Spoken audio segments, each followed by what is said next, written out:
Hello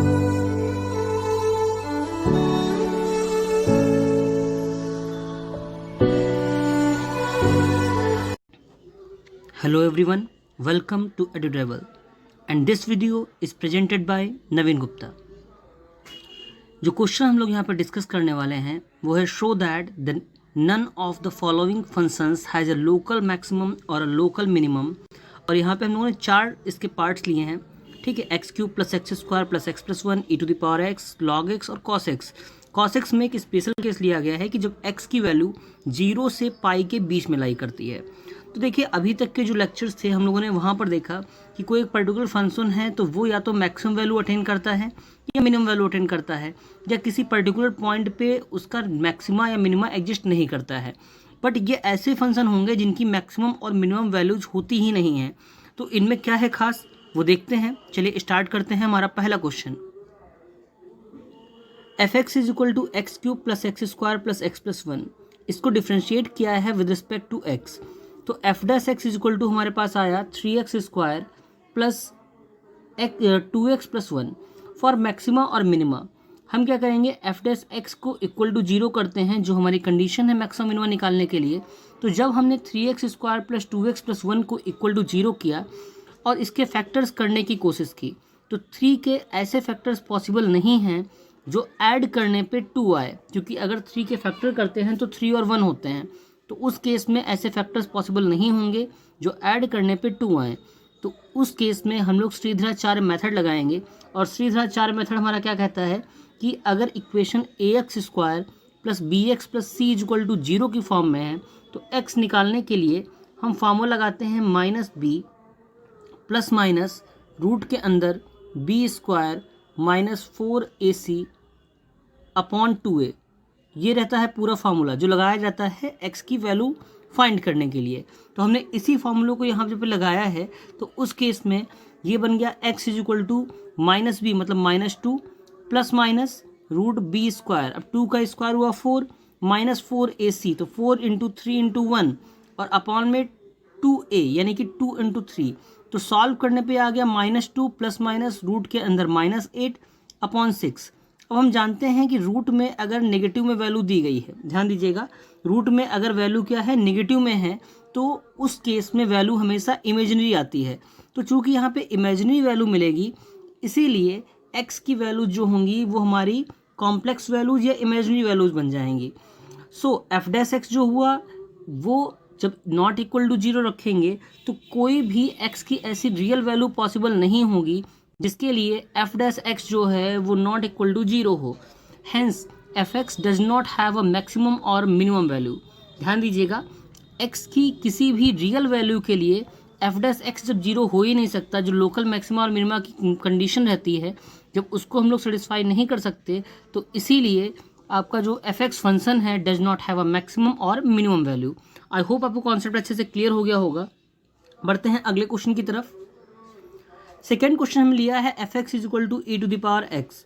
differentiate करेंगे with respect to x। तो जैसा हम जानते हैं कि e⁻x का डिफ्रेंशिएशन जो है वो e⁻x ही रहता है। तो f(x) की वैल्यू जो आएगी वो भी होगी e⁻x। सिंस जो कंडीशन होती है कि f(x) शुड बी 0 भाई मैक्सिमम मिनिमम निकालने के लिए जो डिफ्रेंशिएशन है f(x) वो 0 के इक्वल होना चाहिए।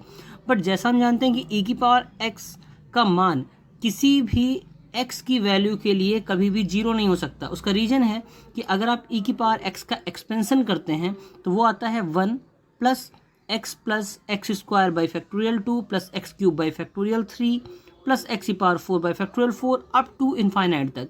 तो चाहे आप x की वैल्यू नेगेटिव रखें, चाहे x की वैल्यू आप पॉजिटिव रखें, चाहे 0 ही क्यों ना रख दें, हर केस में e⁻x की जो वैल्यू है वो हमेशा आपकी 0 से ग्रेटर ही मिलने वाली है। तो उस केस में सिंस आपका f(x) जब 0 के इक्वल होगा ही नहीं तो इन दैट केस आपका जो f(x) है f(x) is not equal to 0। Therefore जो f(x) होगा वो does not have a maximum और मिनिमम वैल्यू, यानी इस पूरे फंक्शन की कभी भी एक मैक्सिमम या मिनिमम वैल्यू आपको अटेन नहीं होगी। तो इस तरीके से आप इसको क्वेश्चन समझ सकते हैं कि e⁻x का मैक्सिमा या मिनिमा फाइंड नहीं किया जा सकता। चलिए बढ़ते हैं अगले क्वेश्चन पर।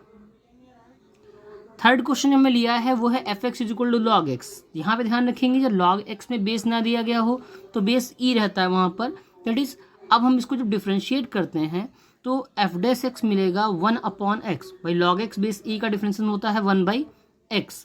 अब x की ऐसी वैल्यू रखिए, ऐसा रियल नंबर x में रखिए जिससे कि आपकी जो वैल्यू है वो 0 हो जाए 1/x की। तो x की ऐसी कोई वैल्यू नहीं पॉसिबल होगी, कोई रियल वैल्यू नहीं होगी जिसको रखने पर आपका जो 1/x है वो 0 हो जाए, क्योंकि अगर आप सिर्फ इन्फिनिटी वहाँ पे रखेंगे 1/0 तभी ये 0 होगा, बट वो एक रियल वैल्यू नहीं है। तो इन दैट केस कि एफ डैश एक्स की वैल्यू कभी भी 0 नहीं हो सकती for any real value of x। So f x is equal to जो लॉग एक्स है हमारा फंक्शन वो भी कभी मैक्सिमम या मिनिमम वैल्यू अटेन नहीं करेगा। ठीक है, तो ये हमारा जो सेकेंड और थर्ड क्वेश्चन है बिल्कुल सिमिलर टाइप के हैं। ई की पावर एक्स हमेशा याद रखेंगे कि उसकी वैल्यू ग्रेटर देन 0 रहती है एक्स की हर वैल्यू के लिए, और लॉग एक्स में क्या होगा जो 1/x आया है वो एक्स की किसी भी रियल वैल्यू के लिए जो है आपका 1/x 0 के इक्वल नहीं हो सकता। तो एफ डैश एक्स तो कभी 0 होगा ही नहीं, तो हम यहाँ पर मैक्सिमा और मिनिमा की जो कंडीशन है उसको सेटिस्फाई नहीं करा पाएंगे। तो इसीलिए ये आपका जो लॉग एक्स फंक्शन है does not have a maximum और मिनिमम वैल्यू। ठीक है, चलिए बढ़ते हैं आगे। जो फोर्थ और लास्ट क्वेश्चन हमने इसमें लिया है that is f x is equal to cos x. जैसा हम जानते हैं कि कॉस एक्स हो चाहे साइन एक्स हो, भाई कॉस की मिनिमम वैल्यू आपको पता है -1 आती है, मैक्सिमम वैल्यू +1 आती है। साइन के केस में भी वैसे ही होता है, -1 होता है +1 होता है।